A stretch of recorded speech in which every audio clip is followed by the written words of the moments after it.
Orain, euron artean oso desberdinak diren bi animalien arteko eztabaida entzungo dugu. Horietako bat hegaztia, kukua. Bestea berriz, astoa. Laster sartuko gara udaberrian, eta garai horretan gure inguruko basoetan askotan entzuten dugu kukua.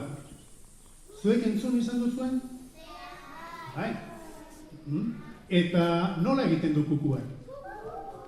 Kuku, kuku. Eta astoak ere, igartzen du noiz hartzen den udaberrian. Nola aldatzen den giroa, zelaietan lore berriak nola ernetzen diren, arrantzan ere, hasten da kantuan hain pozik jartzen da. Oraingoan, bi pieza entzungo ditugu, eta pieza horietan, kukua eta astoa eztabaidan arituko dira, ea bietako nork abesten duen hobeto udaberrian. Asmatuko duzue zein den bata eta zein bestea?